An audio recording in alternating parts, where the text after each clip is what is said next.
Boa tarde. Caminharemos para o fim da leitura do texto sobre Fordismo. Henry Ford, um grande inventor de um grande sistema de organização da produção fabril. Ford, um ávido leitor de Taylor, um ávido leitor sobre a teoria científica de Frederick Winslow Taylor. E o sistema fordista estava bombando ali no após Primeira Guerra Mundial, já na década de 1920.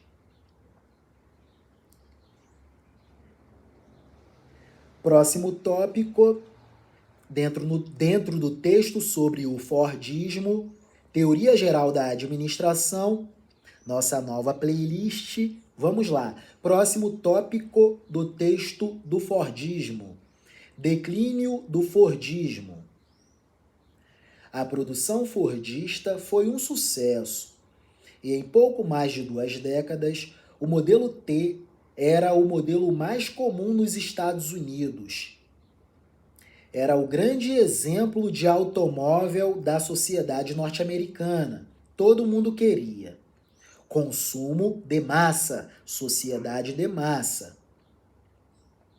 Entretanto, mesmo com essa grande demanda pelo modelo T, demanda dos norte-americanos, o modelo de Ford acumulava grandes estoques, em razão da produção barata e em massa.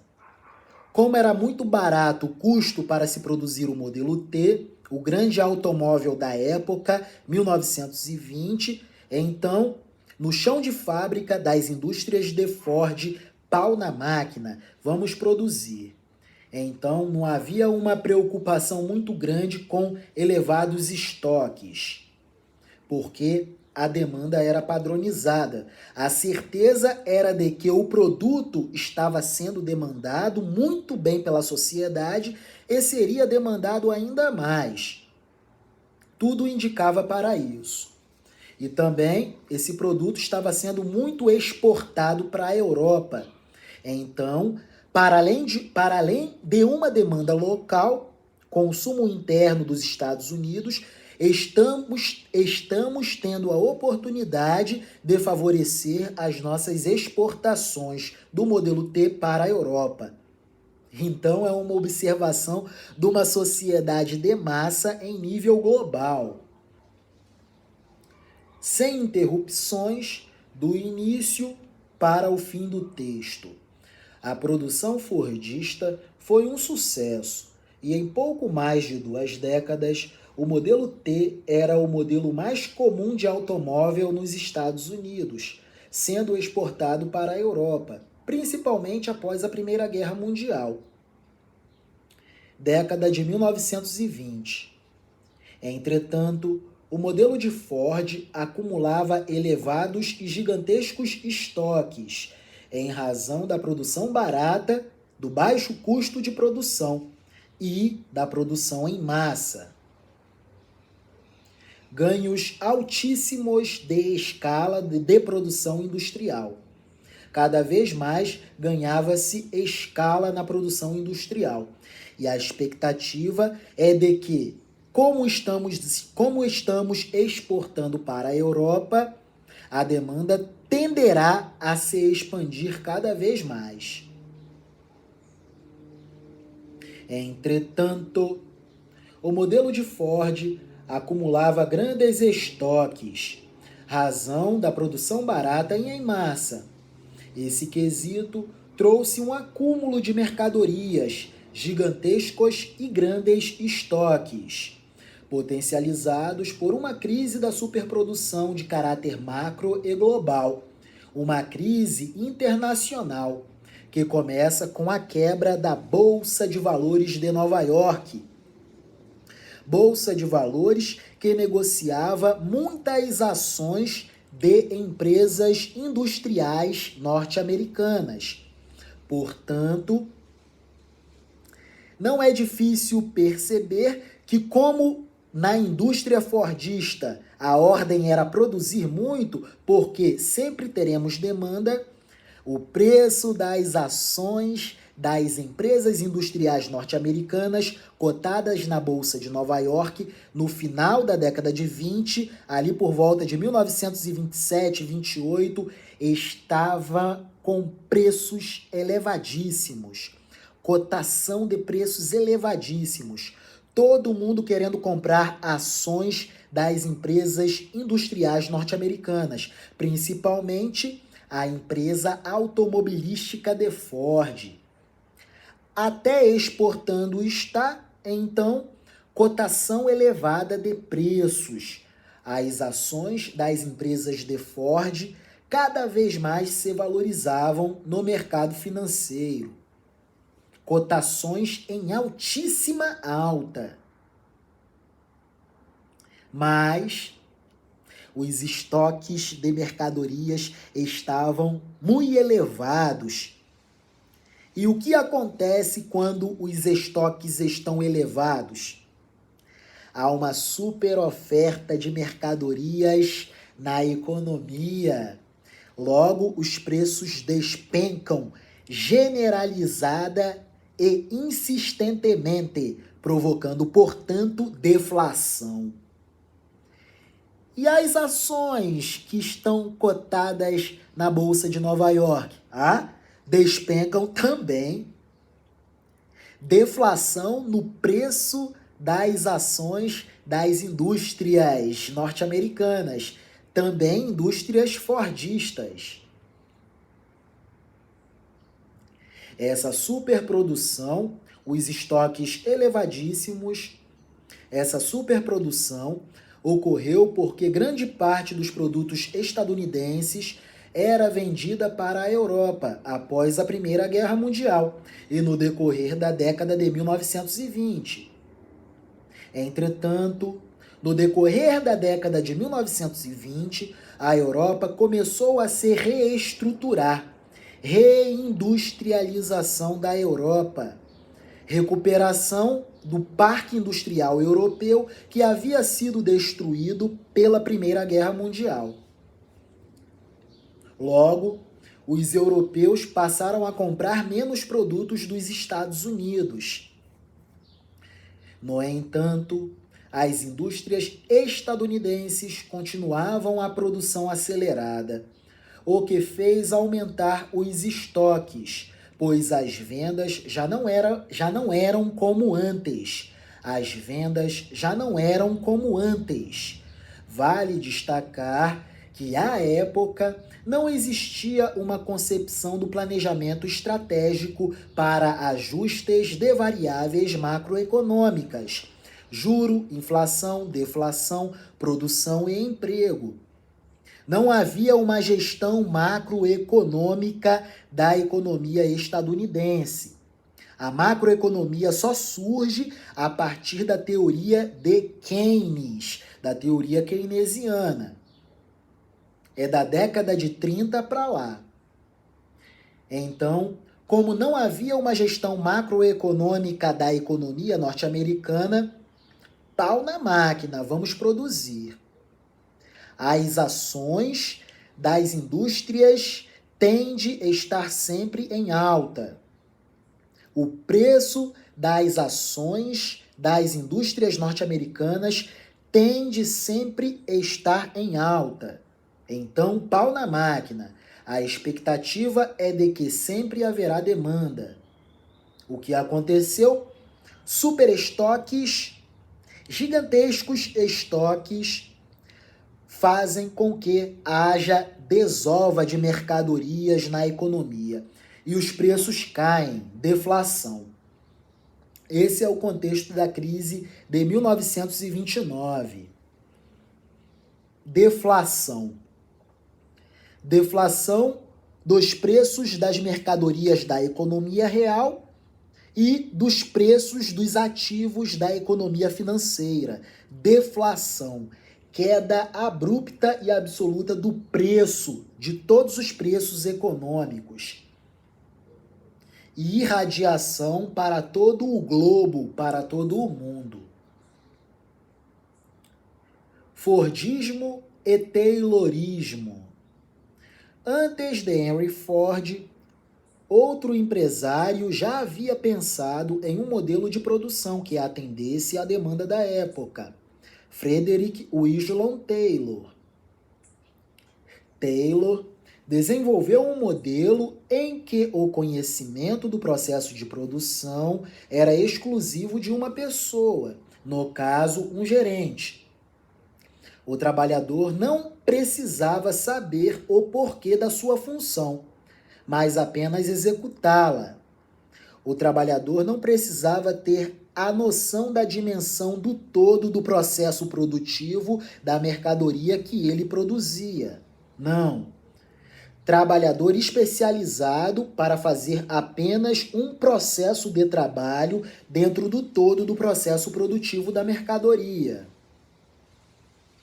Winslow Taylor desenvolveu um modelo em que o conhecimento do processo de produção era exclusivo de uma pessoa, no caso, um gerente. O trabalhador não precisava saber o porquê da sua função, mas apenas executá-la. Foi um período de baixa qualificação técnico-profissional, em que cabia ao operário apenas a execução de suas tarefas e em um ritmo acelerado para maximizar os lucros. Pau na máquina, vamos produzir. Por que esses trabalhadores estão parados? Voltem para a estação de trabalho fabril industrial. É a ordem no chão de fábrica. O único que detinha a noção do todo do processo produtivo era o gerente supervisor, o contramestre. Os trabalhadores não. Um especializado em parafusar, o outro especializado em encaixar peças, o outro especializado em montar o pneu, mas super especializados. Trabalho absolutamente alienante e alienantemente alienado. Próximo tópico, Fordismo e Toyotismo. Com a crise da superprodução ocorrida em meados dos anos 30, iniciando-se em 1929 e se alastrando até quase 1940, outro modelo de produção industrial surgiu para amenizar a crise e como alternativa aos modelos já ultrapassados mercadologicamente, entre os quais o modelo fordista. Falamos em vídeo anterior. Imediatamente após a Segunda Guerra Mundial, o sistema monetário financeiro global se reconfigura. Um novo sistema monetário global, Bretton Woods, padrão monetário dólar-ouro. As moedas das economias mundo afora se vinculando ao dólar e o dólar dizendo para o mundo todo que estava vinculado às suas reservas em ouro, no Federal Reserve, Banco Central norte-americano. Um sistema todo vinculado. Sistema monetário reconfigurado, por óbvio, o sistema produtivo também teria de se reconfigurar. Daí o declínio do modelo de produção fordista. Enquanto no Taylorismo o trabalhador era adequado à máquina,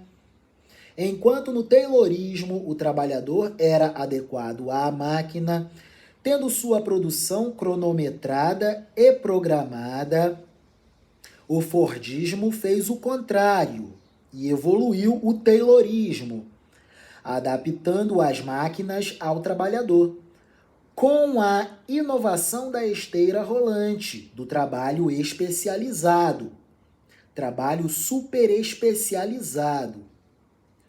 Henry Ford superespecializou os sistemas de Taylor. Então, podemos pensar num sistema taylorista-fordista. Entretanto, nos dois modelos, taylorista e fordista, o trabalhador era pouco valorizado, recebia baixos salários e, devido aos movimentos repetitivos, tinha sua saúde debilitada, prejudicada. Com isso, o empresário japonês Eiji Toyoda, fundador da empresa automobilística Toyota, visitou as fábricas da Ford nos anos 1950 e ficou impressionado com as enormes instalações, grandes e gigantescos estoques. Essas grandes instalações eram necessárias devido aos grandes estoques e à produção em larga escala. Retornarei.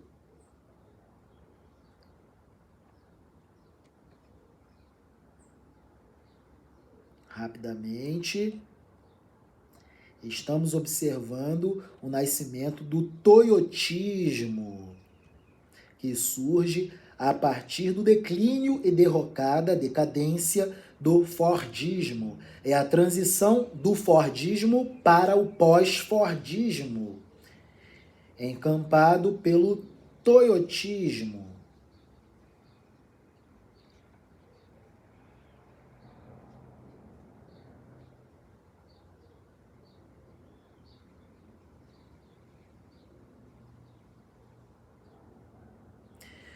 O fundador da empresa automobilística Toyota visitou as fábricas da Ford nos anos 1950 e ficou impressionado com as enormes instalações. Essas grandes instalações e depósitos de mercadorias eram necessárias devido aos grandes estoques de mercadorias e à produção em larguíssima escala. Ao retornar ao Japão, Eiji Toyoda decidiu adaptar o modelo fordista à realidade social e geográfica do Japão, um país com limites físicos, relevo montanhoso e pequena extensão territorial, além de estar localizado próximo ao encontro de placas tectônicas. Eiji Toyoda adaptou o fordismo para a realidade japonesa, um território com muitas limitações. Assim, nascia o modelo industrial que ganhou força dos anos 1970 em diante, o toyotismo. Esse modelo apresentava algumas características peculiares, como a produção adaptada à venda direta, o modelo chamado de just-in-time, um refinamento da demanda. Afinal, a economia da sociedade se sofisticou. O modelo fordista perdeu hegemonia e deu lugar a outros modelos. Por exemplo, o modelo toyotista do just-in-time. Essa expressão pode ser traduzida de forma literal como na hora certa, no tempo certo. No tempo certo para produzirmos para a demanda qualificada. Só produzimos se temos demanda. Se não temos demanda, não produziremos. Afinal, não queremos custos de produção com estoques. Just in time, na hora certa. Temos encomendas? Ativaremos a produção, o que significa que a produção da fábrica seria adequada às demandas do mercado. Assim, não haveria a necessidade de grandes estoques, muito menos de espaços grandiosos para o armazenamento da mercadoria. Outra característica desse modelo foi o alto emprego de tecnologia intensiva, intensivamente aplicada à produção, e incremento do conhecimento do trabalhador. É um trabalhador mais sofisticado intelectualmente. É a evolução do padrão educacional do trabalhador industrial. Para colocar em prática o just-in-time, os japoneses desenvolveram técnicas que alteraram o ritmo das máquinas durante a produção de um veículo, o que demandou alto emprego tecnológico e flexibilização das funções do trabalhador. Com o passar dos anos, o toyotismo deixou de ser o modelo único da Toyota, sendo empregado em outras indústrias automobilísticas, indústrias automotivas e, posteriormente, em outros segmentos industriais. A ascensão desse modelo coincidiu com as novas tecnologias surgidas durante a terceira revolução industrial. E hoje, século XXI, já falamos em modelo de produção chinês. Vamos lá. Reforçando o nosso conceito trazido neste vídeo. Teoria Geral da Administração, do Fordismo. Agora, um texto escrito pelo professor Átila Matias, professor de Geografia. Reforço para finalizarmos o vídeo. A palavra Fordismo foi cunhada na década de 1930 pelo estudioso marxista Antônio Gramsci e pelo socialista belga Henri Demand, ao se referirem aos textos de Henry Ford, o fabricante de automóveis, como base das premissas de uma importante transformação da civilização capitalista, um novo modelo de produção industrial, um novo modelo da organização da produção fabril industrial, do Fordismo. Foi o que foi observado, foi o que foi, ó. Isso foi observado por Antônio Gramsci e pelo estudioso socialista belga Henri Demand. Gramsci e Demand enxergaram esse novo sistema de produção fabril industrial e escreveram sobre isso. Esse pressuposto se deve ao fato de que o modelo de desenvolvimento econômico estabelecido em países capitalistas depois da Segunda Guerra Mundial foi o Fordismo. Por isso, vimos que o modelo toyotista ele ganha muita força a partir dos anos 1970. Até ao decorrer da década de 1960, o Fordismo está com muita força. Em 1970, daí para frente, o toyotismo ganha força. Mas vemos aqui que ainda quase 2 décadas após a Segunda Guerra Mundial, o modelo fordista tem muita força. Relerei para prosseguir ininterruptamente. Pelo menos tentarei. A palavra Fordismo foi cunhada na década de 1930. A palavra Fordismo foi cunhada na década de 1930 pelo estudioso marxista Antônio Gramsci e pelo socialista belga Henri Demand, ao se referirem aos textos de Henry Ford, o fabricante de automóveis. Tais textos fordistas têm como base premissas de uma importante transformação da civilização capitalista, surgimento de um novo modelo de organização da produção industrial fabril. Esses pressupostos se devem ao fato de que o modelo de desenvolvimento econômico estabelecido em países capitalistas depois da Segunda Guerra Mundial foi o Fordismo. Com esse modelo administrativo, foram enfatizados os princípios do gerenciamento científico, elaborados com base nas teorias de Frederick Taylor, com a sistematização realizada por meio da criação de métodos específicos para o desenvolvimento de tarefas elementares. O sistema fordista ele é todo calcado em cima das teses científicas de Frederick Winslow Taylor.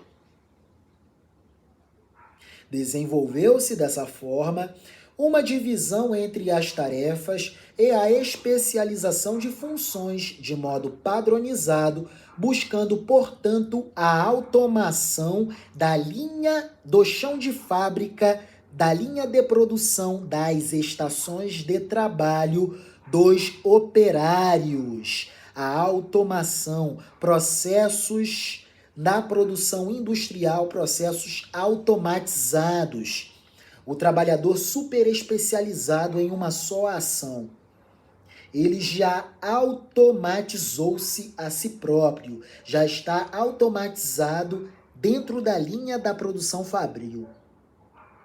Tempos modernos. Chaplin. Os incrementos salariais, segundo Ford, significavam uma forma de recompensa pela disciplina e estabilidade da força de trabalho e, ao mesmo tempo, possibilitavam a criação de um mercado comprador que atenderia à demanda da produção. Com o passar do tempo, Henry Ford, muito inteligente, observou que se o proletariado e os operários das empresas de Ford ganhassem um pouco mais, eles mesmos teriam acesso aos modelos T, automóveis fabricados pelas indústrias de Ford. Incremento na demanda a partir de injeção de moeda na economia, através do aumento dos salários. Nenhuma novidade, tudo isso é enxergado por Henry Ford. Aumentando o salário dos meus trabalhadores, dos meus operários, da classe operária e do proletariado, eles terão uma massa de salários um pouco maior. Isso fará com que eles próprios consumam os produtos que eles próprios mesmos fabricam. Assim e deste modo, eu venderei mais e aumentarei a minha produção. E o preço das ações das minhas empresas serão valorizadas na Bolsa de Nova York. É um pensamento todo encadeado.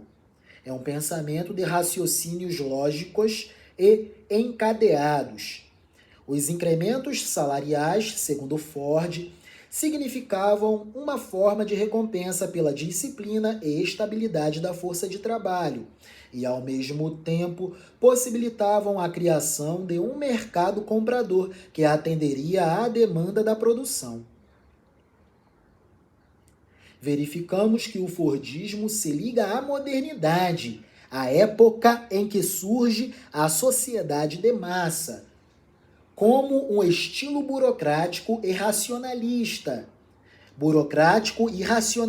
da produção, pois nesse modelo de produção a sociedade garante a todos a participação no trabalho coletivo e divide os benefícios entre todos, porque a sociedade é organizada por gerentes particulares ou públicos, contribuindo para o mundo, cada qual de acordo com a sua própria ciência. Deste modo, Ford contribui muito para o arrefecimento e abrandamento da luta dos interesses de classes. O capital e o trabalho se harmonizando, se associando. Os sindicatos dos trabalhadores perdendo muita força. O novo sistema e padrão monetário internacional, Bretton Woods, favorecendo a estabilidade da moeda dólar, o padrão monetário global, dólar. Portanto, época dourada do capitalismo. É isso. Que beleza. É o trabalhador com poder de consumo, com um salário um pouco melhor. os trabalhadores conseguindo se estabelecerem como uma força muito poderosa, mas se acomodando. Por quê? Porque essa força conseguiu trazer ganhos salariais. O próprio sistema fordista traz isso. E tudo isso em prol do interesse único da reprodução do capital, a ampliação do capital. E o capital industrial em transição se transformando em capital financeiro. Percebam, com a globalização da economia, a partir da década de 1970, com a globalização da economia, a partir da década de 1970, surgimento do neoliberalismo, a partir do fim do padrão dólar-ouro, o câmbio e os juros flutuam no mundo todo, as taxas cambiais fixas deixam de ser fixas e se tornam flutuantes. Com a globalização da economia, principalmente da economia financeira, a partir da década de 1970, fim do padrão dólar-ouro, decisão tomada pelo presidente norte-americano Richard Nixon, os princípios de Ford e Taylor se tornaram menos eficazes em relação ao desenvolvimento do mercado. E o sistema de produção passou a ser mais flexível, mais voltado para o mercado. A gente percebe aqui também uma perda de força da indústria norte-americana, ali pelos idos dos anos, final dos anos 1960, em transição para os anos 1970. A Europa praticamente toda recuperada da Segunda Guerra Mundial, e o Japão também. E ambos com sistemas produtivos sofisticados. A indústria europeia ganhando força novamente, a Alemanha se restabelecendo, se reerguendo, sendo reconstruída, o Japão se reconstruindo. E vindo à luz a nova divisão internacional do trabalho, último tópico deste vídeo. Após o advento da Revolução Industrial, novos conceitos foram introduzidos no sistema administrativo. Houve uma mudança de valores, isto é, o capital intelectual passou a valer mais. É o surgimento da economia do conhecimento. Se antes o homem alimentava a máquina para que esta máquina produzisse, hoje o homem controla, analisa e programa o desempenho da máquina. A indústria moderna é o sistema como um todo que alimenta a máquina. Relerei. Na indústria moderna, do padrão contemporâneo de produção, podemos pensar no sistema chinês de produção. Na indústria moderna, é o sistema como um todo que alimenta as máquinas. São máquinas se comunicando com outras máquinas. É o império da inteligência artificial. A linguagem utilizada pelas máquinas. Na indústria moderna, é o sistema como um todo que alimenta as máquinas. Podemos definir a automação pela autorregulação das máquinas em circuito fechado. Tanto é que se fala hoje em internet das coisas. Em outras palavras, a máquina se vigia e se regula, é autovigilante e autorregulada. Aqui estamos pós-terceira revolução industrial, já na quarta revolução industrial. É a inteligência artificial dominando as linhas de produção industriais.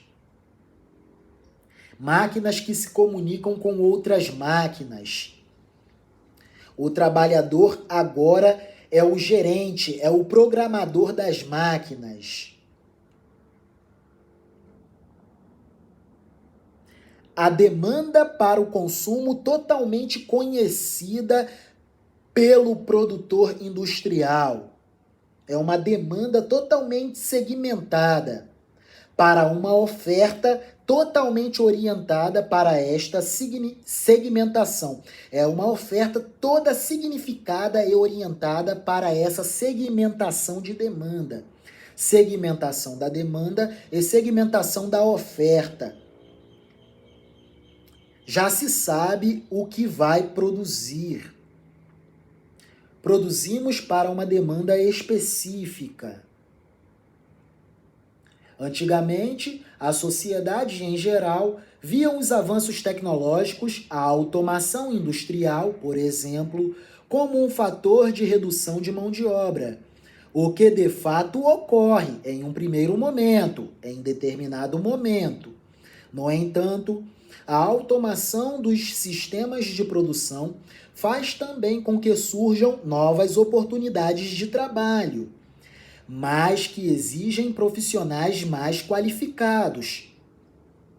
São os profissionais para os tempos pós-modernos, os profissionais e trabalhadores que interagem com a inteligência artificial e gerenciam a inteligência artificial, que no limite é inteligência humana.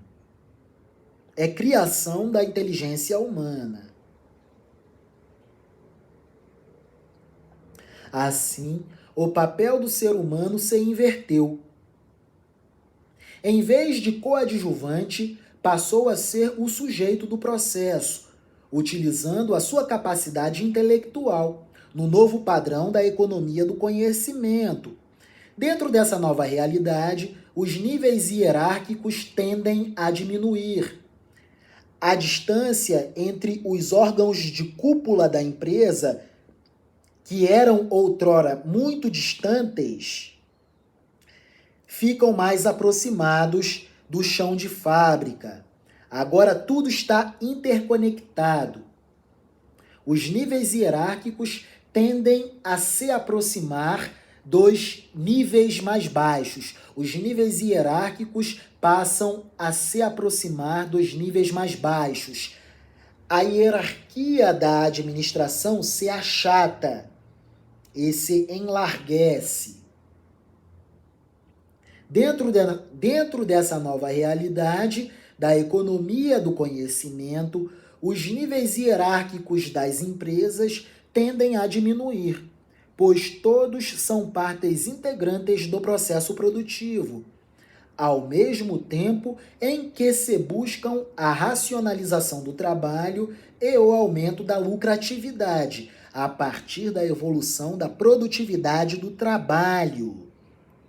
De acordo com Freitas, 1996, a Toyota entende que o respeito pela dignidade humana significa eliminar da força de trabalho as pessoas ineptas, inócuas e parasitas, as quais não devem fazer parte da empresa.